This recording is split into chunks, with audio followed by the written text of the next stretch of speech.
iPhone 13 on us for every customer. Current, new, everyone. To show the love.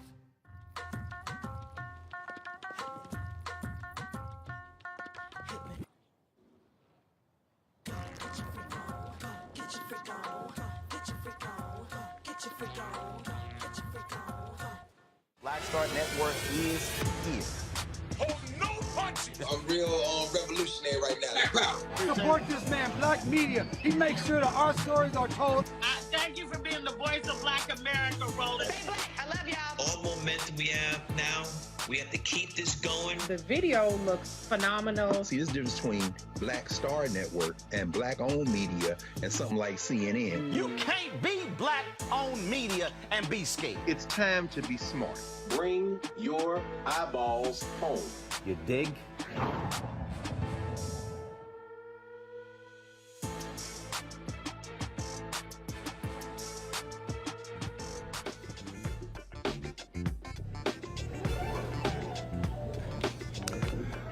Today is Thursday, June 16th, 2022. Roland Martin Unfiltered, broadcasting live from Missouri City, Texas, just outside of Houston, Texas, the birthplace, Texas, if you will, of Juneteenth. This is Juneteenth week, and I'll be speaking here for the Missouri City celebration in about 90 minutes. But coming up today on today's show, the Black Star Network, the January 6th committee continues their work showing how Donald Trump put lots of pressure on his Vice President Mike Pence to overthrow the election. We'll tell you about that. Also, FEMA, how are they discriminating against African Americans when it comes to disaster assistance, and how are they helping white homeowners? We'll talk to a ProPublica reporter, an amazing story.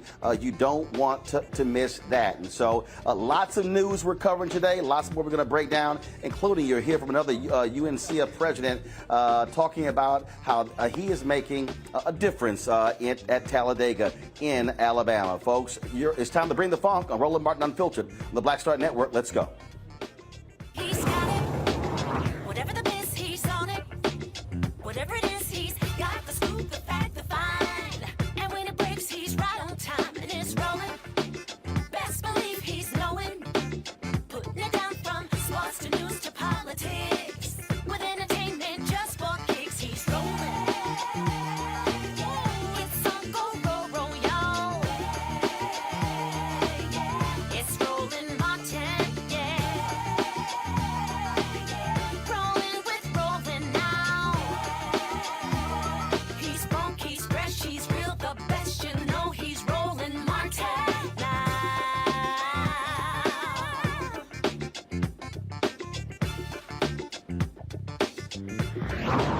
Type your name in. I'll type it in.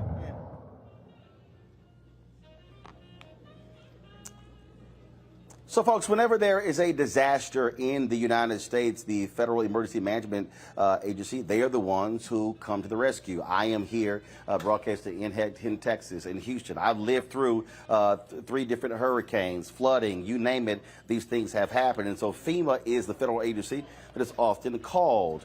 But who are they actually assisting? There's this amazing story that we saw today where Politico, they've been detailing how FEMA has really helped white homeowners, as opposed in how they were really dealing with a racial disparity and who they have been helping. Thomas Frank is a reporter. He's been working on these stories. It's really amazing. First of all, Thomas, glad to have you here on Roland Martin Unfiltered. I read this story and it really jumped out at me, again, showing this racial disparity. We remember what took place in New Orleans when it came to Hurricane Katrina. Again, like I say, I'm from Houston. I've numerous hurricanes, talking about tornadoes. And so what did your reporting show, this disparity, and what jumped out at you? So what the reporting showed, I looked at how has FEMA has given out about $2 billion over the past 30 years to homeowners to take steps to basically save their houses from being flooded. And what they end up doing is they do these projects where they elevate the home. They basically build a new foundation, lift it up 5 feet, 10 feet, so that you're above the flood level. And if you can get one of these grants from FEMA to do that, it's a great deal because your home is safe from flooding, your property value goes up, and the flood insurance premiums that you pay go way down. What I found, I looked at what communities were getting the money, and in most states, in almost every state, the money is going overwhelmingly to communities that are either white or rich, meaning their median household income is at least $100,000 a year, which is pretty rich.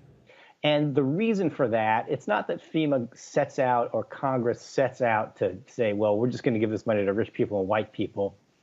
But what happens is that in order to get one of these grants from FEMA, and we're talking about $200,000, $300,000 that FEMA just gives you to hire a contractor to improve your home, in order to get one of these grants, you, a homeowner, first of all, you have to own your home.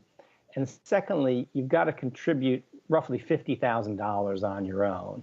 So if you take those two preconditions and look at them and compare to broad racial and ethnic patterns in the country, you end up with a very discriminatory program. In other words, white people are roughly twice as likely to own the home they live in as black people are. And when you look at just the amount of household wealth that white households have compared to black households, it's about 8 times as much. It's about $180,000 versus like $25,000. So when you look at who can actually have access to this money, in other words, who can afford to get money from FEMA, it's going to be people who have money and who own their homes. And that is overwhelmingly people who are affluent and people who are white. So it ends up being a discriminatory system.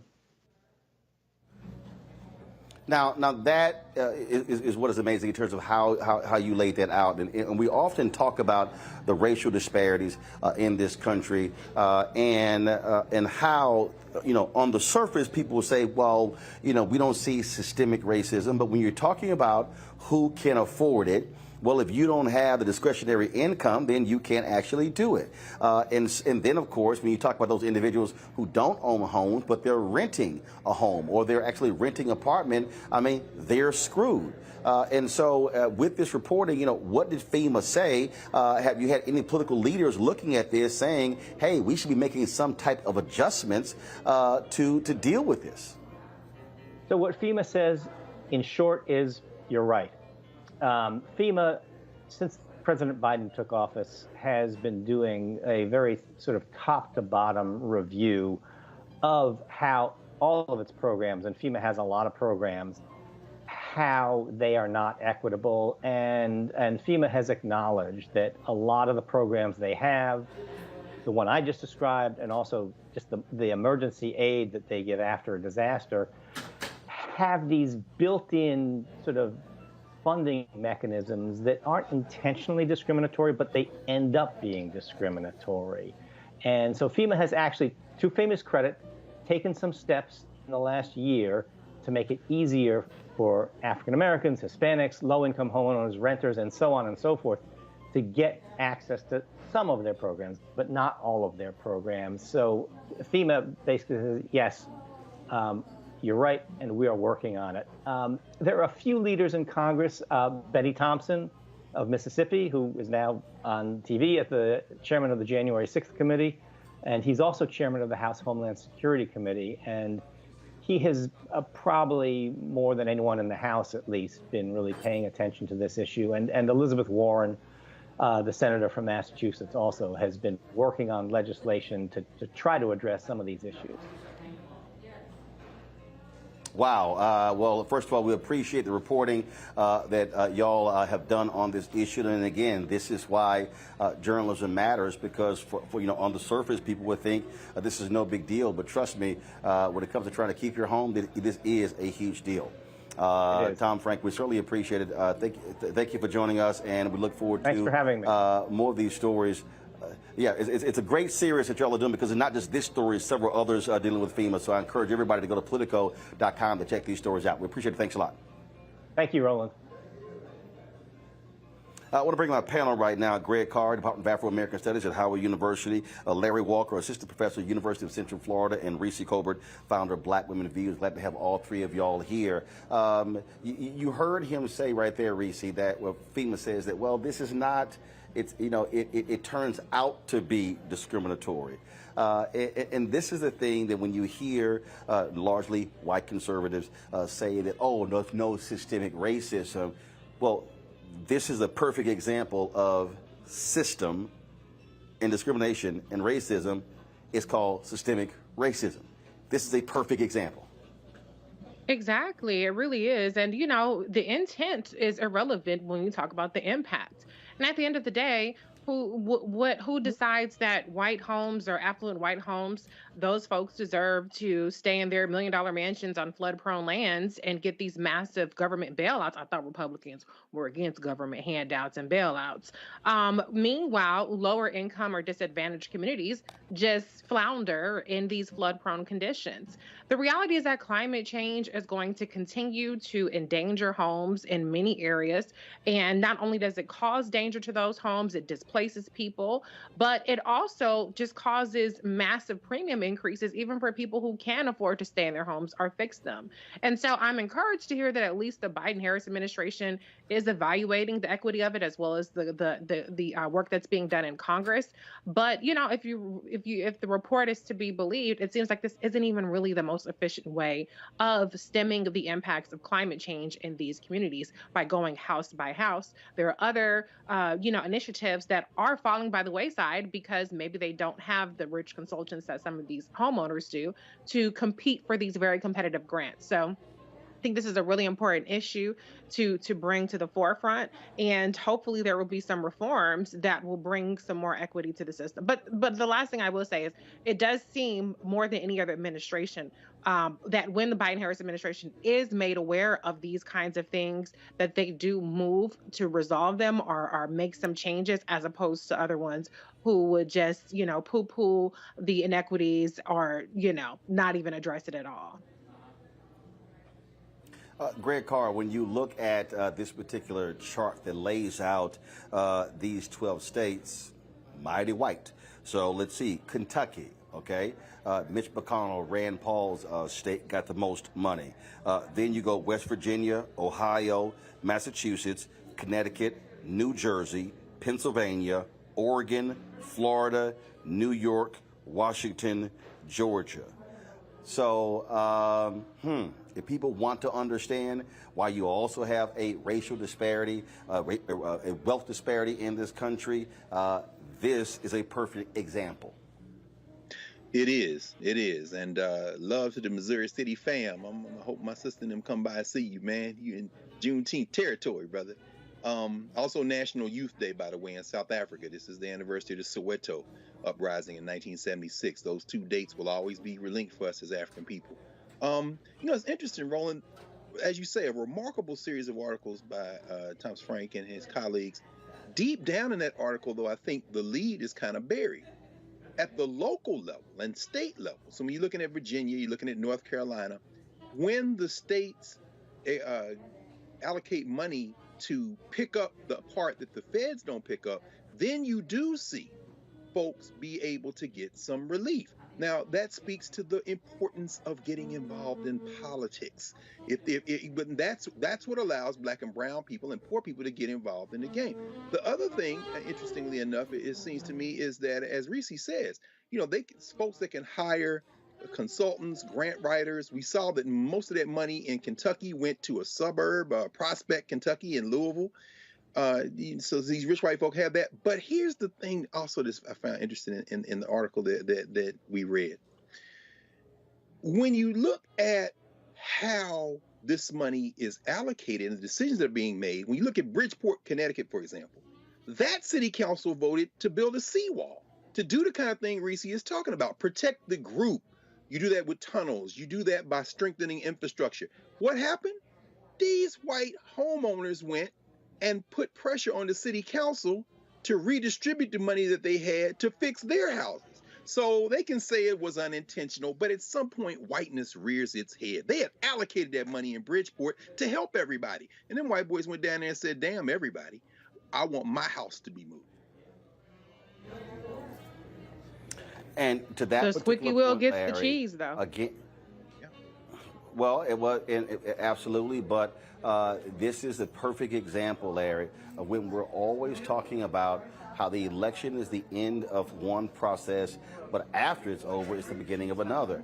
This is why we are always encouraging people how we've got to stay involved. We've got to be present. We've got to be there pushing our agenda forward because this is how we get screwed. This is how we get left out of the economic mix. Yeah, Roland, that's a good point. And in relation to elections, the fight for fairness as it relates to Black people never ends. It's ongoing. Is there another thing I want to kind of highlight that's important in relation to this story? First of all, I give Politico credit for this is a really important story, but also how the priorities can shift from administration to administration. This is the Trump administration. This issue with FEMA, they wouldn't do anything about it. Let's be frank. I think another key point is someone to go something Reese talked about in climate change. It's clear it's a racial justice issue. And I don't think when we talk about climate change, we frame it in that way. And I think we should be doing more of that because it's a racial justice issue. I think the other thing is really important in terms of, we talk about Black wealth. And we know that in terms of housing discrimination, in terms of Black people will consistently deal with housing discrimination, whether refinancing, trying to buy a home, et cetera. And that exacerbates that wealth gap. So Black folks can't get a home, and they're forced to, rent, et cetera. And then even if they do buy a house, they may try to refinance. It may not, in terms of kind of have the kind of equity they need. So it's a constant struggle to fight against the powers that be. The other thing about this particular issue as it relates to FEMA, and I found this in my experience in working in federal government, is that racism is baked into every initiative system you can possibly think about. And that's why when I originally said that the fight for this is ongoing, because FEMA probably has who knows how many programs like this. And you can look at some of the other federal agencies, you will find consistently that there are these kinds of challenges that create problems for Black people that otherwise shouldn't be there if not for systemic racism. Well, look, these are the type of stories that are important, that don't get the kind of attention that's necessary. When I saw this, I said, look, it's one of the things that we have to talk about because, as Reese said, as Greg has said, as Larry said, depending upon who is in power, that sort of dictates what then happens. And so we have to be far more active. And I simply cannot stress enough to everybody who is listening. When you heard me, call out our fraternities and sororities and how folks should be picking months where they are showing up en masse to the school board, to the city council, to the county commissioners court, the state legislature, because that's where policy is made. That's what dollars are being doled out. Sure, look, I cover city council, I cover county government, and some people say, you know what, these city zoning, commissions, these different committees, they're boring. But guess what happens?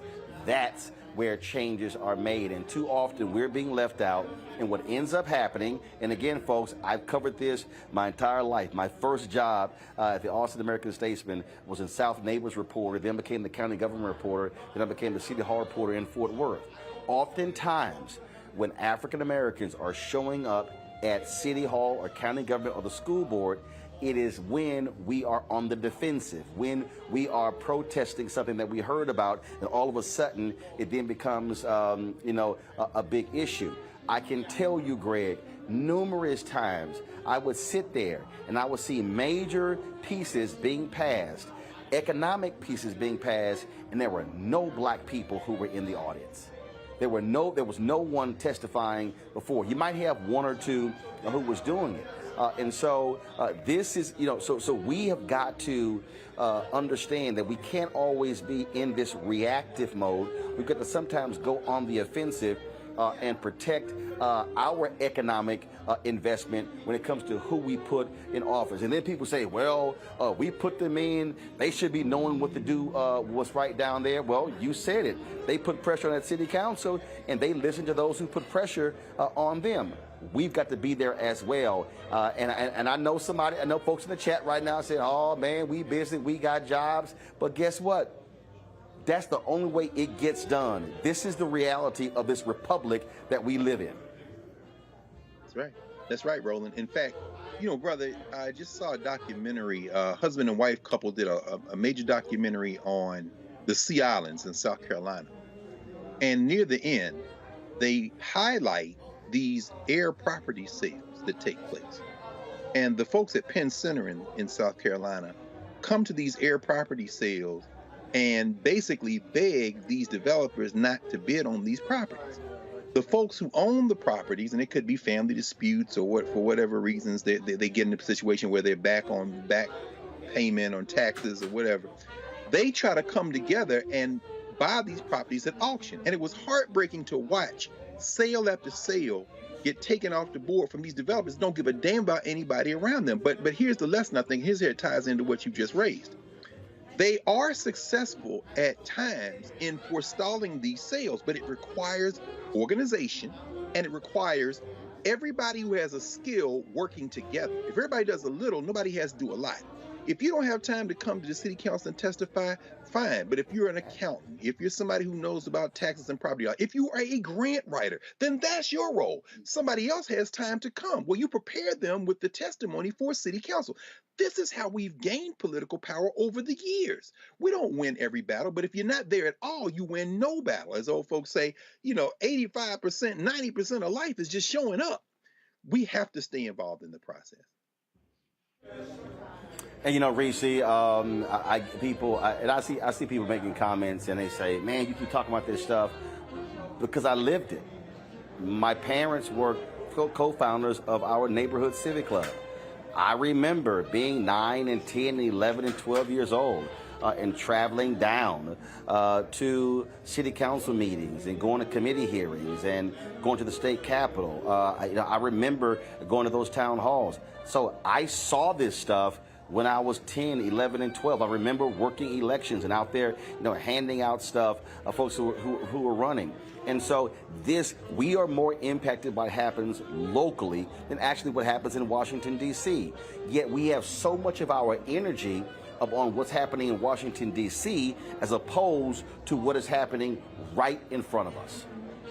Absolutely. And I'm living it right now because my husband is a commissioner in our town. He's in local government. He is the closest, he's the closest body of government that we have to the people that live next door, down the street. And it's actually just pretty extraordinary to see how little engagement there is in our community with our town, even though they're super accessible. And you know who the people who are super engaged? The racist white folks, the town Karens who email the commissioners, who rip them apart every time you turn around, they on every call, and hey, that's their prerogative to advance their agenda. But I said it wrong earlier, but the squeaky mouse gets the cheese, if that's the right thing. Y'all can correct me. The bottom line is there are resources that can be given or taken away. There are different priorities that can be set or not set, depending on who is involved and who is showing up at their local government, whether it's the town, the city, the county, whatever it is. You can be involved. And the last thing I'll say is we have a program in our town where people can qualify for mortgage assistance and water bill assistance. And there are statistics that show that a certain number, I want to say 20-something% of our town are behind months on their water bill. And there is money in our budget for them. But the problem is that people are not taking advantage. And it's not a result of the commission not reaching out to people. They've done releases, they've sent out mailings, they've had social media, and nobody has taken advantage of it.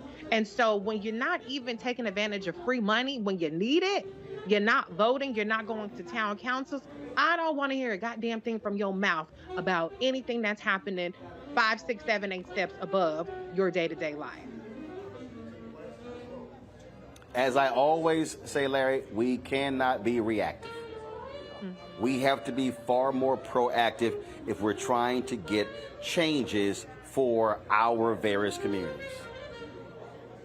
That's a great point. And you listen to Reese and talk about her husband being a commissioner. Local, you talked about it, all politics is local. So it's really important, Reese talked about the Karens and I guess the Toms too.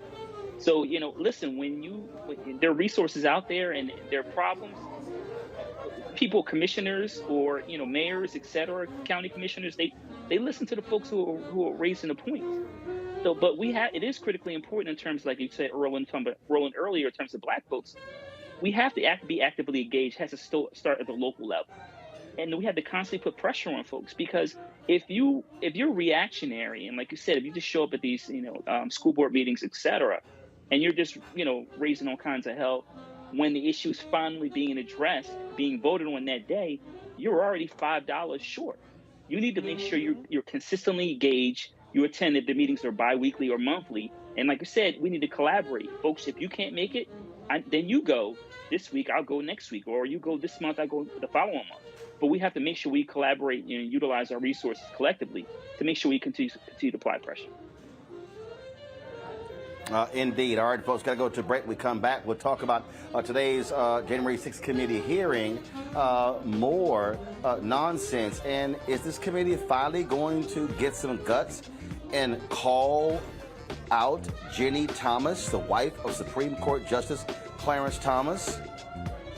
Yeah, one of the folks who've tried to overthrow this country, and her husband is one of 9 Supreme Court justices. We'll discuss that next on Roland Martin Unfiltered, broadcasted live from Missouri City, Texas, from their Juneteenth celebration on the Black Star Network. Verizon just gave us all a brand new iPhone 13. We've been customers for years. I thought new phones were for new customers. We got iPhone 13s too, switched to Verizon 2 minutes ago. Ours were busted, and we still got a shiny new one. Check it out.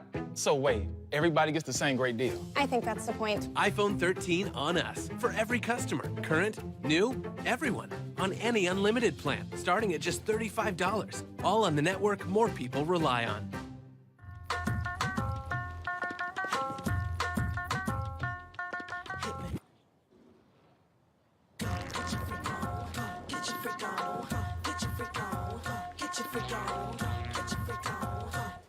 On the next A Balanced Life with Dr. Jackie, we're talking all things mental health and how helping others can help you. We all have moments where we have struggles, and on this week's show, our guests demonstrate how helping others can also help you.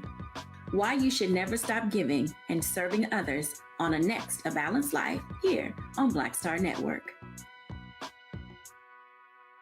Love our new Alexa. It's a Buick. Yeah, Alexa. Buick. Alexa. It's a Buick. It's an Alexa. It's a Buick. It's an Alexa. Coach, that's a Buick. That's an Alexa. The Buick Enclave with available Alexa built in. We're all impacted by the culture, whether we know it or not. From politics to music and entertainment, it's a huge part of our lives, and we're going to talk about it every day right here on The Culture with me, Faraji Muhammad, only on the Black Star Network. How about sushi? I just had sushi for lunch yesterday. How about tacos? Automatic emergency braking, one of 6 advanced safety features standard on every 2022 Chevy Equinox. Find new technology. Find new roads. Chevrolet. What's up, y'all? I'm Will Packer. Everybody, it's your man, Fred Hammond. Hi, my name is Brescia Webb, and you're watching Roland Martin Unfiltered. And, well, I like a nice filter usually, but we can be unfiltered.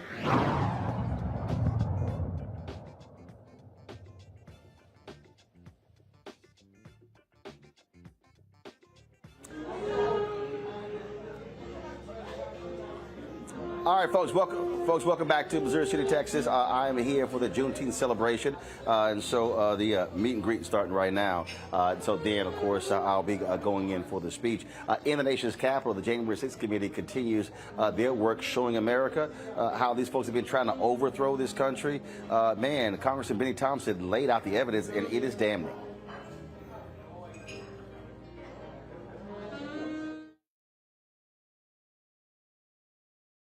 This is almost no idea more un-American than the notion that any one person could choose the American president. No idea more un-American. I agree with that, which is unusual because former Vice President Mike Pence and I don't agree on much. These are his words, spoken a few months ago about Donald Trump's attempt to pressure the former vice president, pressure him into going along with an unlawful and unconstitutional scheme to overturn the 2020 election and give Donald Trump a second term in office that he did not win. Today, the Select Committee is going to reveal the details of that pressure campaign. But what does the Vice President of the United States even have to do with a presidential election? The Constitution says that the Vice President of the United States oversees the process of counting the Electoral College votes, a process that took place on January 6, 2021. Donald Trump wanted Mike Pence to do something no other vice president has ever done. The former president wanted Pence to reject the votes and either declare Trump the winner or send the votes back to the states to be counted again. All right, folks. Now, Benny Thompson also addressed this issue of Ginny Thomas, the wife of Supreme Court Justice Clarence Thomas. It has been revealed that she was emailing with John Eastman. He is the Trump attorney at the center of all of this, who literally was putting together the legal strategy to overthrow the government by overturning the election. This is what Thompson said. Ginny Thomas said that she would happily, that she's looking forward to clearing up the record and talking with you guys. Beg pardon? Ginny Thomas basically said that she would be looking forward to clearing up the record and talking with you guys. I know you said it's time to talk to her. So when did she say this? During the hearing, while you guys were in there. I haven't heard it. But she did. So when you hear that she what says concerns that. do you have about Ginny Thomas's role in her communications with John Eastman? Well, look, we have sent Ms. Thomas a letter asking us to come and talk to the committee. If what you say is okay. You've sent it already? Wait, listen to me. What you said, if she responded while the hearing was going on, that she wants to come, we look forward to her coming. Public testimony. But I just want to make sure you already sent the letter. Reese, what the hell is the reluctance to call this woman? We know that she had reached out to numerous Arizona legislators. We now know, based upon John Eastman's emails, that she was dealing with him. Why are these people scared to go? I don't care if she's married to a Supreme Court justice. And here's the other deal. When the Supreme Court voted, when it came to Trump having to release his papers, who was the one person who said that, you know what, doesn't really have to? It was Clarence Thomas. What the hell are these people doing? Yeah, okay, let me say this. Shout out to Congressman Benny Thompson. I mean, he's doing the elder statesman role. He's trying to be as apolitical as possible. But bruh, come on. This could be the fireworks that y'all looking for. To be honest, I didn't know that the hearing was today until I got the email about the topics, and I was like, oh shit, that was today. And so, let her crazy ass come over there and make a fool of herself and get some headlines, get some viral clips, and show the level that there was a pressure on people across the country to try to overturn the election results. I think that would be a really good hearing to have, a public one. So I don't really get the way he's, dilly-dallying and him and hawing about the stuff, except for the fact that I think he's trying to make it seem like add gravitas to the situation and being apolitical. But the thing is politicized. Okay, so let's just dispense of that. But I do want to talk too about Mike Pence, and I have to say I'd be remiss if I didn't say that Mike Pence still ain't shit. Yes, he resisted the pressure, but it was illegal for him to do what they were telling him to do. So he just resisted the pressure and ended up in jail, okay? And it really doesn't hurt him too bad if he didn't get reelected under Trump's crazy ass, because then he could go ahead and run for president 2024 if he decides to do that. We know he was dead ass broke, couch surfing and shit after he, was done being vice president. So he wanted to go ahead, probably make a little bit of coin, being the ex-vice president, et cetera, et cetera. So I'm still not gonna give any Republicans any cookies for following the law and doing the bare minimum. But yeah, back to Ginny. She definitely needs to be up there. Clarence Thomas is corrupt as hell, but I always go back to the same thing. Who gonna check him, boo? She's done probably several illegal things, but who's gonna check her? It don't look like anybody's gonna do it just yet, but we shall see. Here's the thing that bothers me, Larry. I had some people who in the political circles who said if they go after Trump, it's gonna tear the country apart. What do you think they were trying to do? Above the Supreme Court, it says equal justice under law. I don't care if Republicans are going to be pissed. I don't care if conservatives are going to be pissed. If a federal judge has said that Donald Trump broke 2 criminal statutes, you, me, Reese, and Greg would be indicted by now.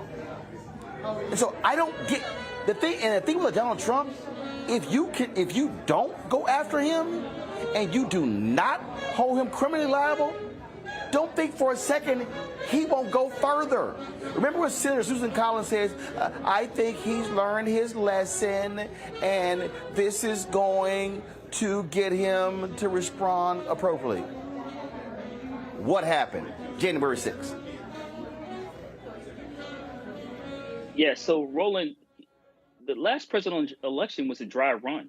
So 2024 is live and popping. And folks like you and people on this panel are warning Democrats.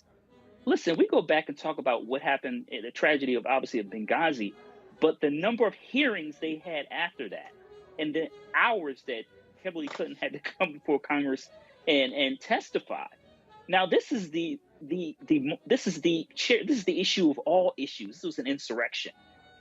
And you know, Reese talked about Congressman Thompson, and I had a chance to work in his office when I worked on the Hill. He's a wonderful, he's like statesman. He's certainly doing a good job. However, they have to take a more aggressive stance on issues like this, because listen, things could change in a couple months, and if this is the Republicans, they would be coming full throttle. They would have anyone who refused to testify. They would have DOJ coming after them, and they would be using any other means they could to make sure you testify, and if you didn't, that you were in jail and you stayed there. In fact, they would make sure you were under the jail. So it is really important for Democrats to be as aggressive as possible. Listen, they tried to overthrow the government. And I want to go to something Reese talked about VP Pence, because I heard Congressman Thompson praise him. But listen, like Reese said, he did what he was supposed to do. So the fact that he didn't help Trump overthrow the government, you shouldn't be patting him on the back. Don't forget he was his vice president. And like I said, all these conversations about, you know, what was going to happen on January 6th, Mike Pence knew something was a foul. And so we shouldn't be patting him on the back. And so we need to do more in terms of, like I said, Democrats need to be doing more to make sure Jenny Thompson comes to testify. And if she doesn't, use whatever means necessary to make sure she goes in front of Congress publicly and talks about sending dozens of emails. And like you said, in terms of some other correspondence she's had. But listen, the bottom line is, if the time to do this is now, the clock is running, and Democrats got to step their game up. Greg, it just seems as if there's this attitude of, well, you know what? Let's not go for the big fish. If we could just if we can satisfy this thing by kind of getting this person, then we'll be all good. Donald Trump, Steve Bannon, Eastman, and on and on and on. These people, as we speak, are putting individuals and having them run, and they're winning Republican nominations for secretaries of state. Right now in New Mexico, they are refusing to certify the results of the Democrat who won the primary. January 6th was not the end of the surrection. Mm-hmm. And so then we saw how this attorney, this environmental lawyer in the Department of Justice was like, sure, I'll happily come in, fire everybody, and then force these states to have new electors. I don't know how aggressive I can say this, but these people literally have no issue stealing all future elections, and they're going to say, we have the power to do it. Mm-hmm. That's right, bro. And they never have. See, this is the thing we have to understand. This criminal enterprise called United States of America was always an iffy proposition. It has never, since the founding of this thing in 1787, which included the Northwest Ordinance, which was a compromise in terms of extending slavery, it has never been more likely than not that it was going to stay together. The Compromise of 1820, the Compromise of 1850, 1850. Please understand that, because where you are right now in Texas, which called itself our own damn country in 1836, by 1850, the compromise over slavery allowed them to steal the rest of Mexico, North Mexico, in terms of New Mexico, Nevada, California. It was always brewing to the Civil War. Why? Because they didn't address the moral question at the beginning. They poured into the foundation. Now, what does that have to do with what we're seeing with this commission? This congressional commission is indicting everyone who broke the law for the Attorney General of the United States, for Merrick Garland. They're taking away all his excuses. That's what they're doing. They don't have the power to indict, but what they're doing is laying the roadmap so that when the Department of Justice doesn't do it or does do it, it's going to be a political decision. Now, why is that important? This country is going to fracture. The cornpone white nationalist governor of Florida has already shown you that he don't give a damn. The governor down there where you are right now, Abbott, have shown that they don't give a damn. The United States of America has never been a union. It has been a compromise with the most racist, the most exclusivist, the most genocidal, murdering types, and Texas leads the country in that. And the concessions to them have been the only reason the thing stayed together. When we saw Michael Ludwig today, Judge Ludwig, who is a Federalist Society darling, talk about the fact that there's nothing in the 12th Amendment, there's nothing in the Electoral Count Act, Title III in the U.S. Code, that would allow you to do what they're doing. He's trying to tell y'all, if you want to have a country, you're going to have the rule of law. Jenny Thomas, I love you, Jenny. Why? Because I don't have any investment in a criminal enterprise that has been held together by sacrificing me, you, Reese, and Larry. So guess what, Jenny Jen? You and your little punk husband. Now, Congressman Jeffries tried to, blast y'all because he's a true patriot. He wants America to stay together. I don't give a damn, bruh. So guess what? Y'all gonna break it this time.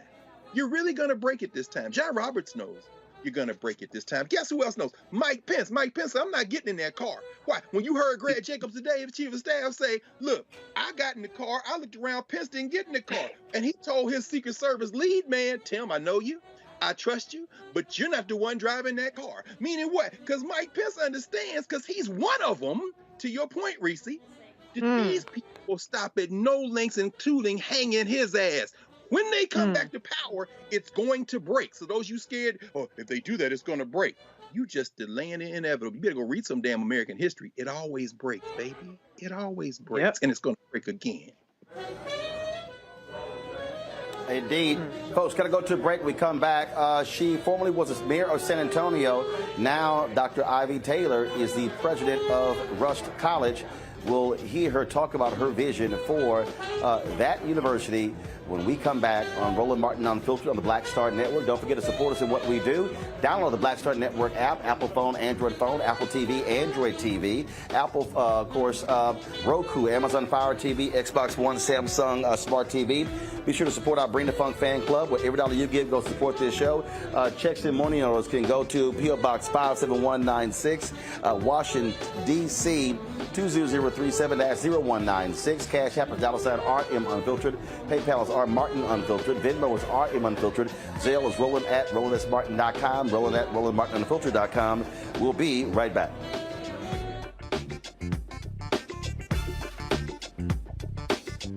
Love our new Alexa. It's a Buick. Yeah, Alexa. Buick. Alexa. It's a Buick. It's an Alexa. It's a Buick. It's an Alexa. Coach, that's a Buick. That's an Alexa. The Buick Enclave with available Alexa built in. A powerful movement is rising across America. From the Mississippi Delta to the Apache Stronghold. From the homeless encampments of Washington State to the coal fields of Appalachia of West Virginia. We are the 140 million poor and low-wealth people in this country, and we are building the Poor People's Campaign, a national call for moral revival. On June 18th, ahead of this year's midterm elections, while the Congress is still in session, we will hold a mass poor people's and low-wage workers assembly and moral march on Washington to arrest the attention of the nation, to put a face and a voice on poverty and low wages in this country. This is a watershed moment for justice and democracy in America. There are those who say that transformative change isn't possible, but history teaches us that it is precisely in times like these that people must build a broad and deep movement from the bottom up. We must compel this nation to repent, to lament, and to see the realities that have been hidden for far too long. On June 18th, we will come together to lift the voices of the poor and low-wage workers who know that change is not only possible, it is essential for our survival. We will make the connections to show how systemic racism, poverty, ecological devastation, the denial of health care, the war economy, and the false moral narrative of religious nationalism and white supremacy are hurting us all. We will show the nation the faces of Americans who cannot afford to go back to normal. We will detail the policies that can move us toward a society that works for everyone. And we will pledge to go home and build power for transformative change in this year's election and for years to come. Because the question should have never been, how much will it cost to address poverty? The real question is, how much is it costing us not to? Somebody's been hurting our people. It's gone on far too long. And we won't be silent or unseen anymore. Join us in D.C. on June 18th. Build with us for a third reconstruction in America. Visit poorpeoplescampaign.org.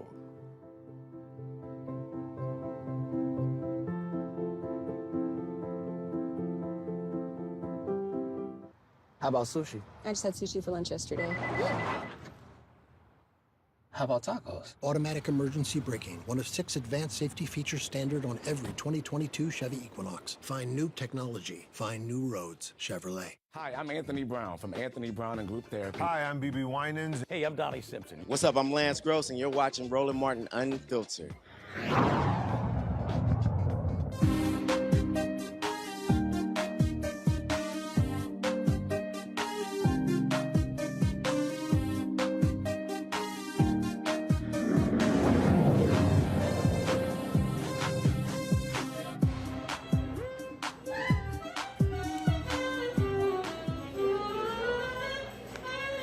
All right, folks, the last 3 days I was in Atlanta for the UNCF's Unite conference, their summit focusing on black higher education.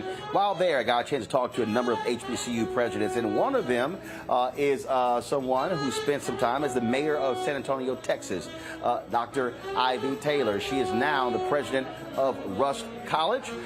Here is our conversation. All right, let's talk about this here. Yes. How do you go from being mayor of a city to HBCU president? Well, you get a doctorate first. So I did that when I left City Hall. I went and got a Doctor of Education, but really being mayor is great training for being a college president. The jobs are very similar.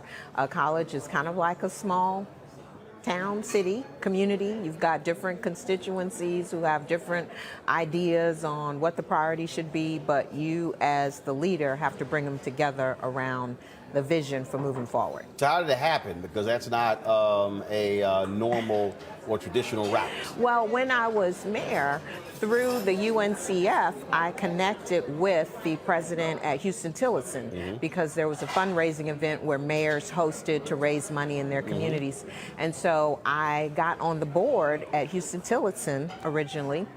And that's where I kind of became interested in using my leadership skills to advance, an HBCU, be part of preserving these amazing institutions. And so when I left City Hall, I lost an election. I didn't have a plan B, but I just didn't know what the plan was. The Lord knew what the plan was. So I went and got that doctorate, and then the position at Rusk opened up, and I've been president of Rusk College since June 1st, 2020. So when we talk about that move, why Rusk? Because it's not like you had an affiliation with the university before. You didn't go there, right? And so, how did that transpire? How long was it? And what was the courtship like, if you will? Well, I was very focused, as I mentioned, on HBCUs. You know, when I did the program, my research was all about HBCUs. My dissertation was on HBCUs. So I knew I was going to be looking for the right opportunity in that space. And right around the time I was finishing up, the position at Rusk became available through the retirement of our previous president. And when I started doing my research, I found that the institution was very similar to Houston-Tillotson, where I had served as a board member. So that made me feel more comfortable in that space. So you're talking about a university that's 154 years old. It is private, smaller. You're now but you also are in a state where you have a number of other HBCUs, but you're also dealing with one of the poorest states. Yes. And so, how have you been examining the university and looking at the opportunity to grow? Opportunity to be able to build it, to allow it to continue flourishing, let's say for another 154 years? Well, I think first thing was when I arrived on the ground, I had the eye of an urban planner. You know, that's my background. And I said, oh, this school is in the Memphis metropolitan area. We're 35 miles from Memphis. So that provides a great opportunity for those who may be a little bit scared off by Mississippi or rural Mississippi. We're actually in North Mississippi. So we're at least 2 hours from every other HBCU that's in Mississippi. So we have our own geographic space. So you're 35 miles, so essentially, I mean, from a distance standpoint, you're essentially like Prairie View to Houston. Yes, yes, yes, very much so. And then we also have the state flagship in our backyard. University of Mississippi, Ole Miss, is about 30 minutes away from Rusk College, and we've been starting to initiate some partnerships with them. We signed an MOU for a 3+2 engineering program, so students can attend Rusk for 3 years and study math, and then be automatically admitted to Ole Miss for an engineering degree for 2 years. So I think, again, our geography creates wonderful opportunities for us. Of course, that connection to the Midwest from the Great Migration. We always get a lot of students from Chicago, even St. Louis. And on my first day, I met a young lady from Milwaukee. I said, you're here in Mississippi from Milwaukee? But yes, that is the connection that's, you know, a result of kind of our history. Size of your student body? We're under 500 right now. The pandemic, we've taken a hit. You know, it's been a What was the highest has what's ever been at? It's been about 1,100. Really? Yes. How long ago was that? I think that was about 12 to 15 years ago. And so we definitely are headed back in that direction. That's what I would love for the school to be, about 1,200 students. We'll always be small, but that's part of our strength. It gives students the opportunity to know each other and to know their faculty members and the administration. So when you got there, you talked about your past as an urban planner. So you got there, in terms of needs, what did you immediately assess in terms of the university? Was it infrastructure? Was it faculty, staff? Was it, I mean, what was it in terms of as you begin to assess the entire university? As far as the areas of opportunity for us, embracing technology, which I think some of our schools have been a little bit slower to adopt or adapt. And of course, the pandemic kind of pushed that along. So we wanted to fully embrace technology, wanted to create some new majors. We're a liberal arts institution, but that doesn't mean we can't still critically look at what are the needs in the space in which, you know, we live. As far as you say liberal arts, what are your dominant majors? Biology is our biggest major, mass communications. Those are kind of our biggest programs. Oh, really? Yes, yes. We have our own TV station, our own radio station. Why don't you come down there sometime and talk to some of our students and inspire them? I've been on, I think I've now been on 65 campuses, never been invited to Rusk. All right, Consider yourself invited. I've done 18 commencements, 14 HBCUs. And so, yeah, Rusk is one that I've never been to. And I have a rule on my show. I only wear gear on my show of HBCUs that I've been to. Okay, we're going to make it happen. Just tell me who your scheduler is. That's the only way. We'll make it happen. We'll make it happen. Yes, so mass communications, and I think that creates a tremendous opportunity. So you set your own TV station and radio station? Yes, we do. And what, and serving the local community? Yes, serving the local community. Now, are those public broadcasting stations? What type of stations are they? Well, the radio station, we have a partnership with the Corporation for Public Broadcasting, so we get that grant to support, you know, the surrounding area. And then the TV station is just a small independent station. So if you're on the local cable package, you'll turn it on and see Rusk TV. What kind of programming is on it? Well, we have programs where students provide information about what's happening on the campus, and also where I interview some of the folks in the community and on the campus. And actually, I'd love for us to create a lot more original content. Is it a 24-hour channel? Yes, it is. Okay. Okay. No, I had no idea. Yes, it is. We'll have to send you some clips. So I think that's a great opportunity for expansion. You know, you've been in this business. Now is the time where we need more Black voices at the table to shape the narrative about public policy and about things that affect us. So I think we can do that through our mass communications program. We've always been strong in the sciences, but now we're looking at, okay, so how can we kind of adapt to things that are going on in the marketplace? Of course, Memphis is kind of a medical hub, and so we created a health sciences degree. Our board also just recently approved a degree in global supply chain management. So, you know, FedEx is there, and there's a lot of logistical companies there. So we want to respond to the needs of the marketplace and prepare our students for the jobs that will be available when they graduate. What do you say is your greatest need? Greatest need, we always need money in general, scholarship money, money to refurbish our facilities. The facilities in general, you know, many of them need a little TLC, but we also have a very unique opportunity at Rusk that's just waiting for the right philanthropic partner. Did you know that Holly Springs used to be home to 2 HBCUs?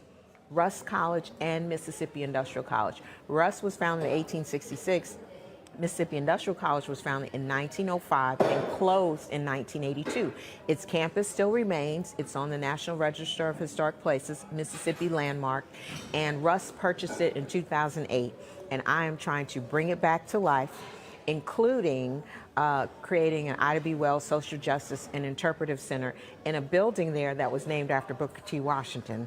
Now, if you know your history, you know there's a little bit of irony there, but I think that definitely points us in the direction of the kind of conversations we as a people need to be having about how we move forward. All right. Well, look, that sounds great. Certainly good luck, and look forward to visiting the campus and speaking there. So. All right. Okay. All right. Sounds great. Dr. Taylor, I appreciate it. Thanks a lot. Thank you. You know what's interesting here, Greg, when you look at her past in terms of now being a president, I talked to some other presidents, some who did not come from the world of academia, and what we are seeing some institutions looking at the skill set, the management skill set that individuals bring to the table to become presidents, as opposed to only getting someone who has spent their entire life in the academia world. Yeah, bro. I mean, it's somebody who spent a lot of time on the Rusk College campus over the years. That's where Dr. Stovall used to have the African American Student Leadership Conference. In fact, Jeremiah Wright and I were together one time back in 2009, right after they bought Mississippi College, which is across the street. She said, I've been watching your coverage all week with great interest. I'm not sure what's going to happen at HBCUs. What I hear is a lot of aspirational kind of market-driven conversation, and of course that's very important. What I don't hear, however, is a lot of historical context. I saw the young brother who wrote the book on Black college presidents. I saw his talk. You know, you broadcast that. My colleague Ivory Tolson was there talking. But there's very little grasp of the rhythms of how these kind of things have operated over the course of a century and a half. I don't get any of that. Dr. Thomas at Morehouse, for example, has received a lot of pushback from his faculty. It's very different when you talk to a college president than when you talk to the faculty. It's a very different conversation. And it's not that folk don't want to move in a forward direction, quite the opposite. It's that I think we have to understand that market-driven decisions are at the heart of the tension of HBCUs. Now, we can have a partnership with an Ole Miss for a Rusk College, but once you start, if you move too far over in the direction of basically trying to be a conveyor belt for the job market, then you end up putting yourself in a position to basically be a farm team for these larger institutions. We certainly see that happening, I think, in terms of my sense of it, at Howard, at Spelman, and other places where, now it's kind of trendy, and some of these students who would have been at Stanford or Brown or University of Chicago or University of Florida or you name it, big public institutions, but now what they're saying is, well, I can go to the HBCU as an undergraduate as long as it gives me the conduit to the Yale Medical School or the Harvard Law School or the Cal Berkeley or Boalt Hall. And if that's where you want to go, fine. But I think what ends up happening at that point, you're not talking about developing leadership for Black communities, which has always been at the heart of the HBCU enterprise. What you're basically talking about is filling in some jobs and creating some entrepreneurs and basically burnishing the middle and upper classes among Black folk. I don't know exactly what that does for the rest of our community, though. I don't know. Jury's out for me. Well, one of the things, Larry, in talking with the presidents down there, you also see the difference when you're talking to presidents that are located in rural parts of the country that are serving a lot of low-income students compared to what you might call the cream of the crop. When you begin to talk about Howard and Hampton and Spelman and the much larger institutions. And that's the thing that also when we're talking about HBCUs, we're not just talking about, public universities, we're talking about private universities as well. We just had, of course, there was the university in Illinois that was not an HBCU, but was a predominantly Black institution that recently shut down. And so, at the end of the day, one of the things that people have to do, to be perfectly honest, that students and parents have to do is choose a school that fits you. I remember sitting in, when I was when Texas A&M entered the journalism program, people were calling me, they were like, bro, we should save it. I was like, why? I said 2/3 of the people when I was there didn't want to go into journalism. I said, so why the hell have a journalism school? They gotten kicked out of other programs, other departments, other colleges, and basically they just wanted to get an A&M degree. So like, okay, fine, I'll be a journalism major. And so it's also choosing a school that fits you, your personality, your type, your income, but also what it is that you want to do in your life, as opposed to let's go to the happening place just because. And so that was an interesting dynamic in talking with these presidents. Roland, you highlight some really important points, and I read do some work on HBCUs. There are more than 100 HBCUs throughout the United States, urban, rural, suburban communities. What's also important is there are also 2-year community colleges that are HBCUs also, which a lot of people don't realize. So it's really interesting in terms of what Brother Carr was talking about. It is, I think, a thing with the people would describe the racial reckoning. There are a lot of students who traditionally might have gone to PWIs who are now choosing historically Black college universities. And I'm going to mention a name that Dr. Carr and Roland and Reese are very familiar with. I'm thinking a lot about Ella Baker in terms of some of the work she did while she was a student at Shaw, and obviously work she did with SNCC, SCLC, et cetera, NAACP, some of the other entities she was involved in. In terms of, I think, what Dr. Carr is talking about in terms of some of the students that HBCUs have traditionally developed, that students went there, and then it wasn't necessarily focused on, and look, there's nothing wrong with that in terms of conveyor belt to, corporate America, but was thinking about doing the work that made sure it had an impact in terms of getting people voted, in terms of voting rights, civil rights, et cetera. So I think that's a really important point. Also want to highlight something else. I'm an HBCU alum and very acutely aware of the challenges HBCUs encounter. I'm also chairman of the Cheney Foundation. So I'm also understand from that perspective in terms of some of the challenges our HBCUs encounter. But they are doing the work. But you're right, Roland, in terms of, depending on what your major is, depending where you want to, where your locale is. Like I said, you want to be in more urban in terms of Howard University or Spelman, or you want something more suburban rural, or you want something rural. And I think that's one of the great things about HBCUs. But I think when you get to the point Dr. Carr is talking about, a lot of HBCUs over the last, not a lot, quite a few have received the last 2 years, received a substantial amount of money, more money they ever received in terms of donations. But our institutions still face a lot of challenges, not at the federal level, but at the state level in terms of making sure that states are giving whatever money they're getting from the federal government, that states are matching those funds. And we've seen those disparities for decades. We see it in Tennessee right now with Tennessee State. So we need to make sure in terms of going back, we talked about in the beginning of our conversation in terms of pressuring policymakers, but we also have to recognize, like you said, that HBCUs, depending if you want to be, like I said, maybe a journalism major, you want to do biology, you want to do chemistry, Like we look at schools like Xavier, you have that opportunity to do that, or you can go to an even smaller school.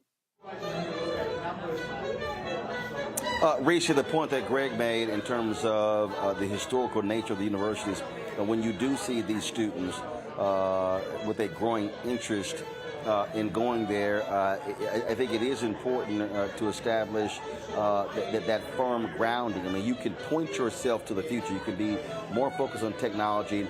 You can be more focused on upper mobility, but still be grounded and rooted in exactly what the historical purpose of the universities were for.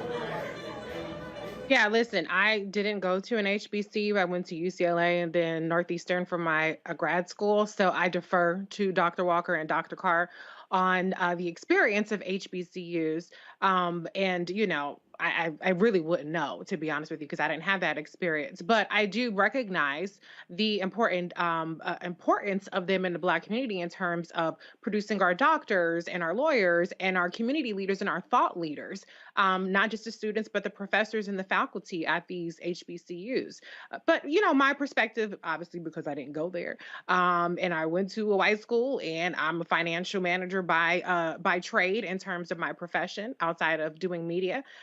Is I think it's good to stay competitive. I think it's good. You're still in a competitive school marketplace. And so I was encouraged by her mentioning the industry leading majors that she's looking at. You know, I work in finance, so I understand the massive role that global supply chain plays in many industries and many companies. And so I think that there is a balance that has to be struck between, emphasizing community and emphasizing things that are not necessarily capitalistic or, monetary or the traditional 9-to-5 corporate pipeline.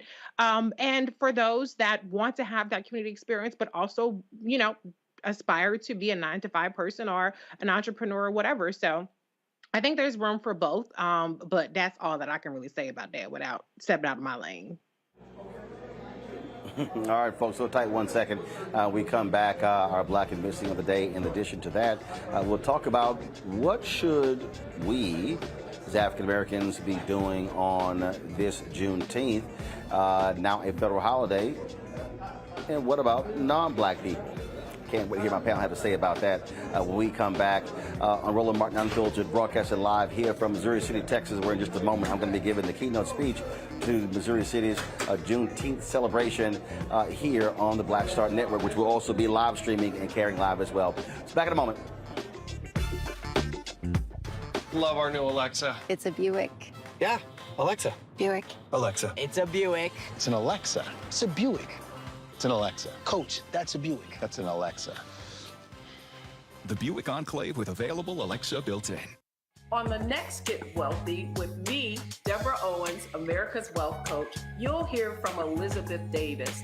She left a flourishing career in the construction industry to build her own business using her same skill sets. And oh, by the way, now a multi-million-dollar business. Every day I was looking at my numbers rather than looking at them weekly or monthly.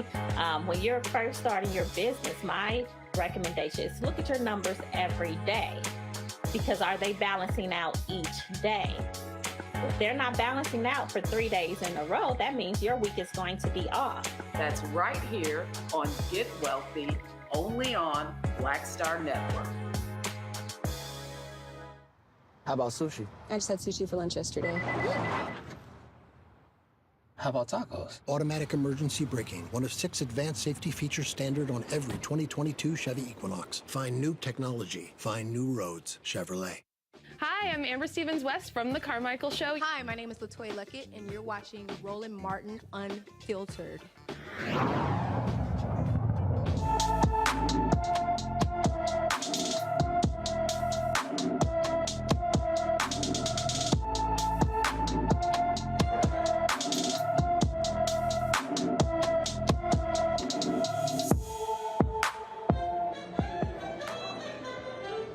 All right, folks, 12-year-old Zion Smith is missing from Capitol Heights, Maryland. He's 5 feet 5 inches tall, weighs 135 pounds, with black hair and brown eyes. He was last seen on June 13th wearing black sweatpants, a white tank top, and gray tennis shoes. Anyone with information about Zion Smith should call the Prince George's County, Maryland Police Department at 301-301-72. First of all, guys, y'all are missing a number on the graphic. So get the right number, please. You're missing a number. So let me just do, please let me know what the number is, okay? But please call the Prince George's County, Maryland Police Department with any information.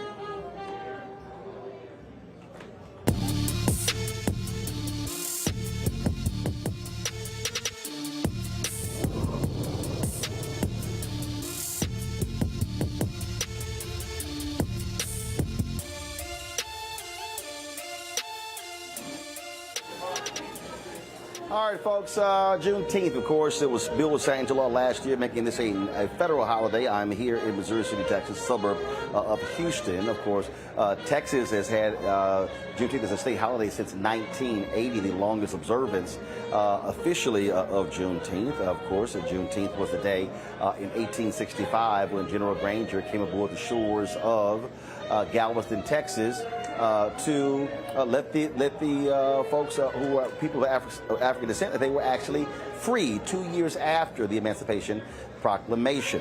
And so in Texas, this has always been a celebration. Juneteenth is the only federal acknowledgement, actually, of slavery. It's the only one. And so celebrations have always taken place. They've expanded across the country. States like North Carolina, Virginia, D.C., many other places have had Juneteenth celebrations. And it certainly has picked up since that federal designation. Tomorrow night in Los Angeles, the Hollywood Bowl, there's going to be a concert being curated by Questlove. I think CNN is going to be broadcasting that.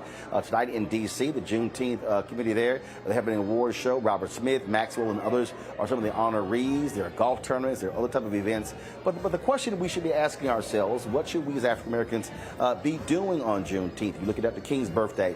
Folks have tried to make that a day of service. And, of course, there have always been concerts and things along those lines. Here in Houston, there's going to be a great lineup. Sheila E., Frankie Beverly and Mays, Isley Brothers are going to be performing. It's a 2-day concert at Emancipation Park in Houston. But the question that we should be really addressing is, what do we do with Juneteenth? Should whites be celebrating? I saw a tweet from someone who said that if you are a white person who is an ally, you all should be also celebrating Juneteenth as well. So, Greg, I want you to kick this off for us to share your thoughts on what should be happening in black communities. What should we be saying to Americans? One of the things that I have been saying to people is that if you got some Juneteenth events, I want to see black businesses. I want to see black caterers. I want to see black musicians. I want to see black event planners. I want to see black economic empowerment taking place on Juneteenth. When I speak, I'm going to be talking about economic freedom that we still are trying to achieve in my speech. So your thoughts? I agree, Roland. I mean, that's all you can do. From the first Juneteenth in 1866 down there in Galveston, and then spreading upward and outward in Texas, white people were always there. They were there because that's where black people were.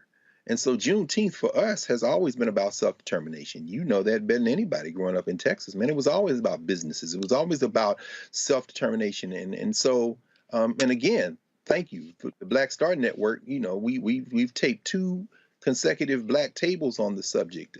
We talked to Gerald Horne, our brother Gerald Horne, who just wrote a book, The Counter-Revolution of 1836, which is all about Texas, including Juneteenth, some very complicated stuff. And we were going to run that tomorrow, but we decided to lighten up a little bit.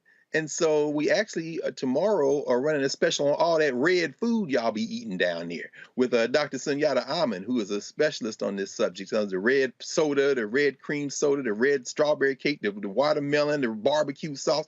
But I'm saying all that to say that we produced all that stuff. You know what I'm saying? In other words, Juneteenth was and is never about outsourcing not only our celebration, but the things that we're celebrating, which is really self-determination. So, yeah, the only other thing I would say is this time last year, as we talked about, I was down at the White House when President Biden signed the order, and I was standing there next to 2 security guards from Texas, ironically, a young sister and a brother. And as they were watching, I said, "What y'all think?" And the young lady said, "Well, I'm from Texas. This don't change nothing we was going to do anyway. I guess I'm glad to see other people doing it." And I think that's the attitude we should have. We should just go on and keep building. And I know that's what you're going to tell them tonight. You know, Reese, there were a lot of people after that was signed last year who were saying, "I don't know nobody who asked for Juneteenth." That was very much an insult to those of us in Texas. So first of all, but this is a perfect example, though, of how I need people.